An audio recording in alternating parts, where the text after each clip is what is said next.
Hi friends, R4iലേക്ക് സ്വാഗതം.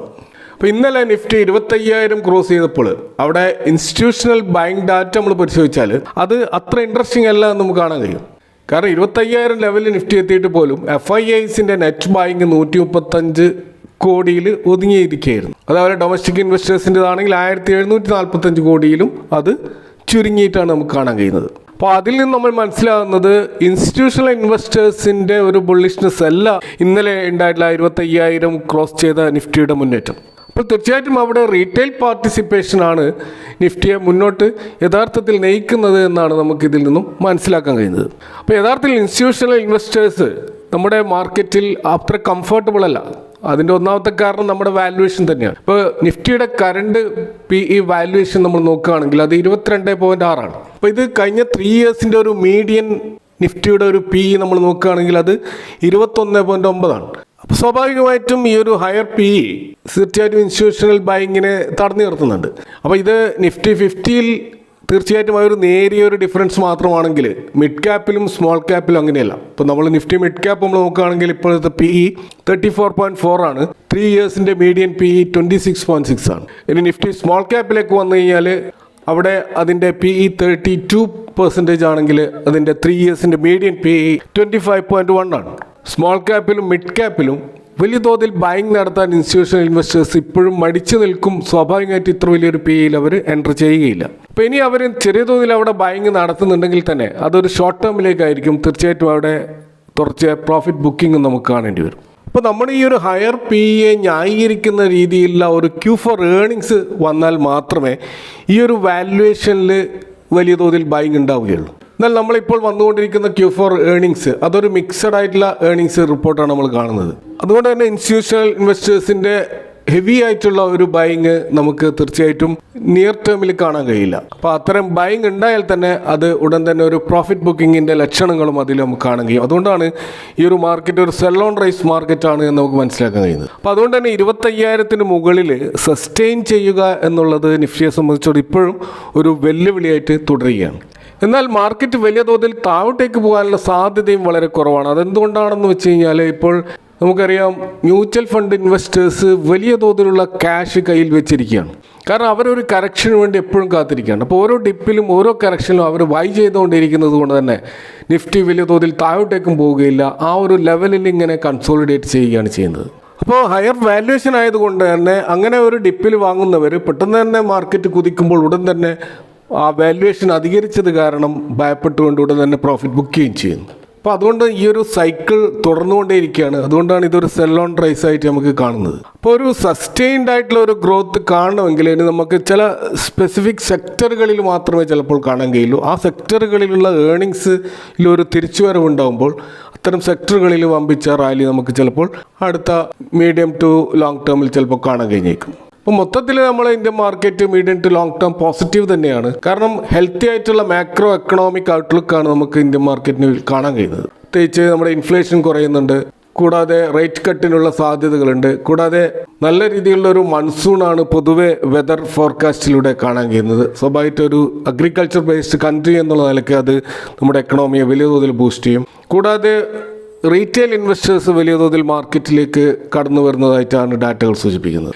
എന്നാൽ നമ്മുടെ മാർക്കറ്റ് വലിയ തോതിലുള്ള ഒരു ജമ്പിലേക്ക് പോകാത്തതിൻ്റെ ഒരു പ്രധാനപ്പെട്ട കാരണം പോസിറ്റീവായിട്ടുള്ള ട്രിഗർ പോയിന്റുകൾ ആ രീതിയിൽ മാർക്കറ്റിനെ ബൂസ്റ്റ് ചെയ്യുന്ന രീതിയിലുള്ള പോസിറ്റീവായിട്ടുള്ള വാർത്തകൾ, ഫ്രഷ് ആയിട്ടുള്ള ഏതെങ്കിലും എൻകറേജിംഗ് ആയിട്ടുള്ള ന്യൂസുകൾ വരാത്തതാണ് മാർക്കറ്റിൽ ഇപ്പോൾ ഒരു റാലി നമുക്ക് കാണാൻ കഴിയാത്തത്. ഇന്ന് നമ്മൾ മാർക്കറ്റ് വൈഡ് നോക്കുകയാണെങ്കിൽ ഏകദേശം 50% സ്റ്റോക്കുകൾ താഴോട്ടേക്ക് പോയപ്പോൾ 50% സ്റ്റോക്കുകൾ ഉയർന്നതായിട്ടും അങ്ങനെ ഒരു മിക്സഡ് ആയിട്ടുള്ള ഒരു മാർക്കറ്റാണ് കാണുക. അതുപോലെ ഇന്നത്തെ മാർക്കറ്റിൻ്റെ ഒരു സെക്ടറുകൾ നോക്കുകയാണെങ്കിൽ എല്ലാ സെക്ടറുകളും അത് വലിയ തോതിലുള്ള ഒരു നോട്ടബിൾ ആയിട്ടുള്ള ഒരു ഇമ്പ്രൂവ് എവിടെയും നമുക്ക് കാണാൻ കഴിയില്ല. എന്നാൽ അവിടെ ഡിഫൻസ് സെഗ്മെൻറ്റിൽ മാത്രം ഒരു 1% ഒരു അപ്സൈഡ് മൂവ് ഇന്നും നടന്നതായിട്ട് നമുക്ക് കാണാൻ കഴിയും. നമുക്കറിയാം ഡിഫൻസ് സെഗ്മെൻറ്റിൽ ഈ ഇന്ത്യ പാക് ടെൻഷന് ശേഷം വലിയ തോതിലുള്ള ഒരു മൂവ് നടന്നുകൊണ്ടിരിക്കുകയാണ്. അപ്പോൾ ഇത്തരത്തിലുള്ള വലിയൊരു ഹൈപ്പ് ഡിഫൻസ് സെഗ്മെൻറ്റിൽ ഉള്ളത് കൊണ്ട് തന്നെ അവിടെ സ്വാഭാവികമായിട്ടും റീറ്റെയിൽ ഇൻവെസ്റ്റേഴ്സിനെ സംബന്ധിച്ചിടത്തോളം ഒരു ഫിയർ ഓഫ് മിസ്സിംഗ് ഔട്ട് തീർച്ചയായിട്ടും ഫീൽ ചെയ്യുന്നുണ്ടാവും.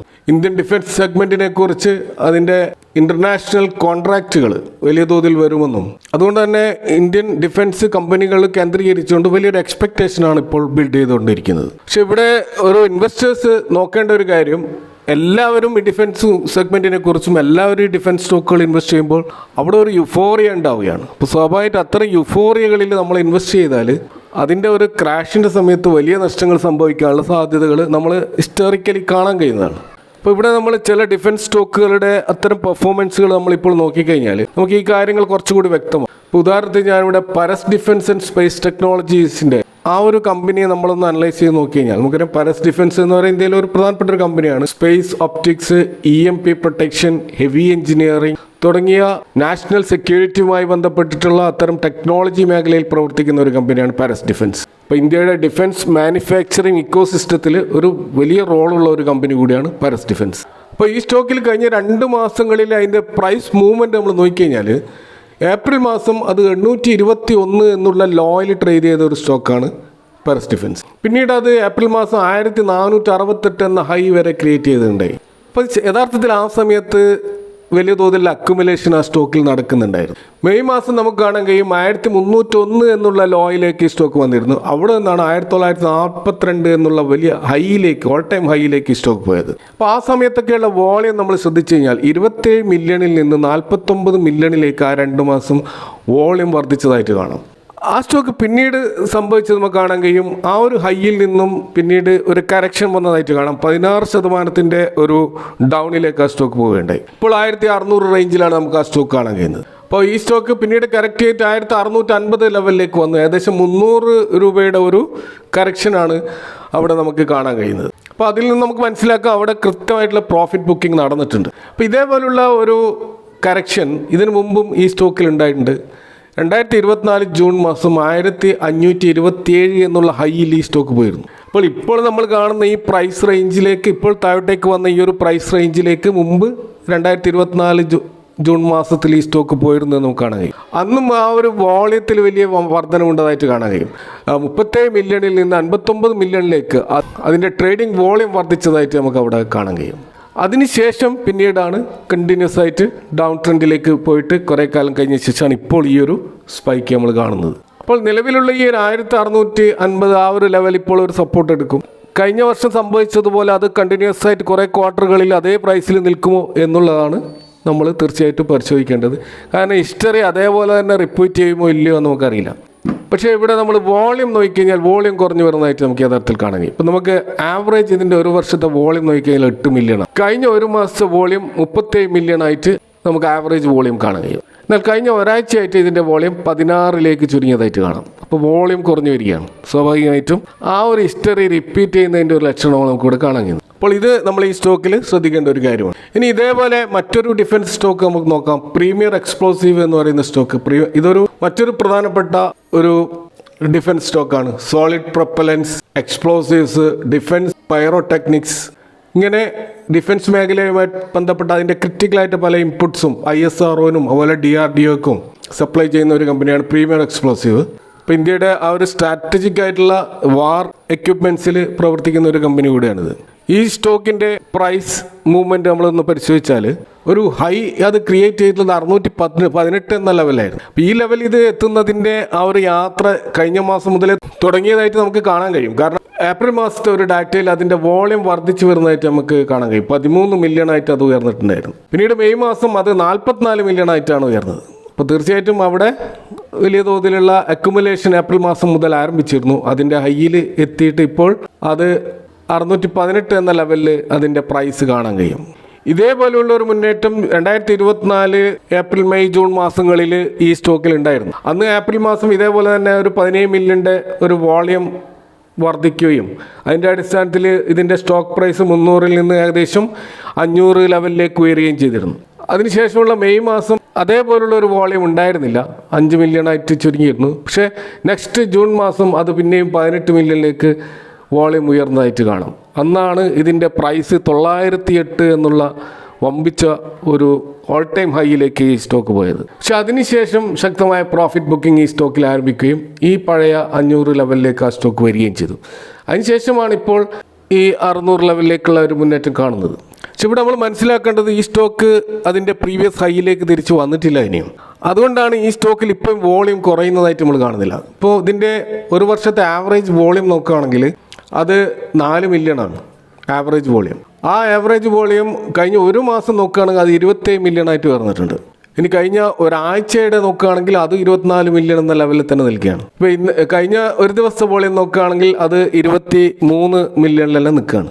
അപ്പോൾ ഇവിടെ എപ്പോഴും ഇൻവെസ്റ്റേഴ്സിന് പ്രതീക്ഷ നഷ്ടപ്പെട്ടിട്ടില്ല എന്നാണ് അതിൻ്റെ അർത്ഥം. അതായത് അതിൻ്റെ 908 എന്നുള്ള ഒരു പ്രീവിയസ് ഹൈയിലേക്ക് ഈ സ്റ്റോക്ക് പോകുമെന്ന പ്രതീക്ഷയിലാണ് തീർച്ചയായിട്ടും ഇൻവെസ്റ്റേഴ്സ് നിൽക്കുന്നത്. പക്ഷേ ഇതിൻ്റെ വോളിയം ഇപ്പോൾ ഉള്ള ലെവലിൽ നിന്ന് കുറയുകയാണെങ്കിൽ തീർച്ചയായിട്ടും അവിടെ പ്രോഫിറ്റ് ബുക്കിംഗ് ആരംഭിച്ചു എന്ന് മനസ്സിലാക്കണം. അപ്പം തന്നെ സ്റ്റോക്കിൽ നിന്ന് ചിലപ്പോൾ നമ്മൾ എക്സിറ്റ് ആകേണ്ടി വരും. അതല്ല, വോളിയം ഇങ്ങനെ തന്നെ നിലനിൽക്കുകയാണെങ്കിൽ ആ പ്രീവിയസ് ഹൈ ചിലപ്പോൾ ഈ സ്റ്റോക്ക് ക്രിയേറ്റ് ചെയ്തു എന്നും വരാം. അപ്പോൾ അത് വളരെ കോഷ്യസ് ആയിട്ട് നിൽക്കേണ്ട ഒരു ട്രേഡിംഗ് രീതിയായിരിക്കും.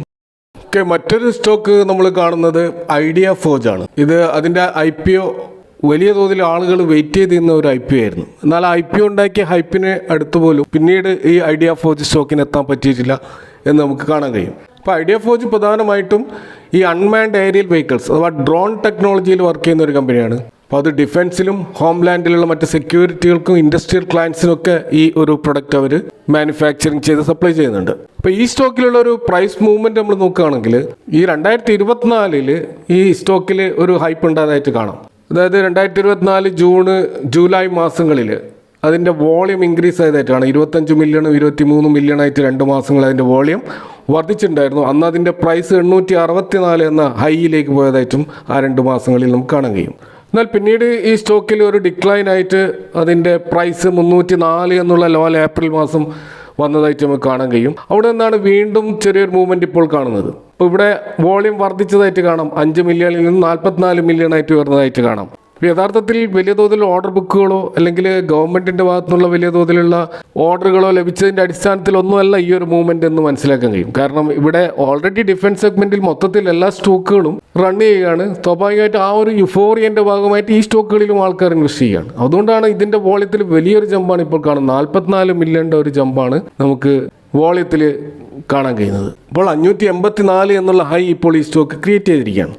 എങ്കിലും അതിൻ്റെ ആ ഒരു പ്രീവിയസ് ഹൈയിലേക്ക് ഇപ്പോഴും അത് എത്തിയിട്ടില്ല. അതുകൊണ്ട് തന്നെ ആളുകൾ ഇപ്പോഴും ആ ഒരു പ്രതീക്ഷ വെച്ച് പുലർത്തിക്കൊണ്ടാണ് ഈ സ്റ്റോക്കിൽ നിൽക്കുന്നത്. എന്നാൽ നമ്മൾ ഏറ്റവും ഒടുവിലത്തെ വോളിയം അനാലിസിസ് ചെയ്ത് നോക്കിക്കഴിഞ്ഞാൽ 6 മില്യണാണ് ഇതിൻ്റെ ഒരു ആവറേജ് ഇയർലി വോളിയം നമുക്ക് കാണാൻ കഴിയുക. അത് ഇപ്പോൾ കഴിഞ്ഞ ഒരു മാസം 23 മില്യണായിട്ട് ഉയർന്നിരുന്നു. എന്നാൽ കഴിഞ്ഞ ആഴ്ച അത് 6 മില്യണായിട്ട് കുറഞ്ഞതായിട്ട് കാണാം. ഇന്നത്തെ വോളിയം 7 മില്യണിലാണ് നിൽക്കുന്നത്. അപ്പോൾ അതുകൊണ്ട് തന്നെ ആ ഒരു ഹൈപ്പ് കുറഞ്ഞു വരുന്നതായിട്ടാണ് നമുക്ക് ഈ സ്റ്റോക്കിൽ കാണാൻ കഴിയുന്നത്. അതുകൊണ്ട് തന്നെ അവിടെ ഒരു പ്രോഫിറ്റ് ബുക്കിംഗ് ആരംഭിച്ചു എന്ന് വേണം മനസ്സിലാക്കാൻ. അപ്പോൾ ഈ രീതിയിൽ നമ്മൾ ഈ സ്റ്റോക്കുകളെ ഇത്തരത്തിലുള്ള യുഫോറിയയുടെ അടിസ്ഥാനത്തിൽ ഒരു ഫോമോ പിടിപെട്ടിട്ട് നമ്മൾ സ്റ്റോക്കുകൾ ഇൻവെസ്റ്റ് ചെയ്യുമ്പോൾ അതിൻ്റെ ഒരു പ്രീവിയസ് ഹിസ്റ്ററി കൂടി നോക്കിക്കൊണ്ട് ഈ രീതിയിലുള്ള അപ്പ് ആൻഡ് ഡൗൺസ് ഉണ്ടാകാറുണ്ട് എന്നും കൂടി നമ്മൾ മനസ്സിലാക്കിക്കൊണ്ട് വേണം ഇൻവെസ്റ്റ്മെൻറ്റ് ഡിസിഷൻ എടുക്കാൻ. ഇതൊരു എഡ്യൂക്കേഷൻ പർപ്പസിന് വേണ്ടി മാത്രം ചെയ്തു വന്ന് മാത്രം ഇത് മറ്റ് പല ഇത്തരത്തിലുള്ള സ്റ്റോക്കുകൾ നമ്മൾ അപ്ലൈ ചെയ്ത് നോക്കേണ്ടതാണ്. ഇതൊരിക്കലും ഏതെങ്കിലും സ്റ്റോക്കുകൾ വിൽക്കാനോ ബൈ ചെയ്യാനുള്ള ഒരു റെക്കമെൻഡേഷൻ അല്ല. നിങ്ങൾ കൂടുതലായിട്ട് റിസർച്ച് നടത്തുക. Thank you for watching. നിങ്ങളുടെ അഭിപ്രായങ്ങൾ കമൻറ്റുകൾ അറിയിക്കുക. See next time with another video.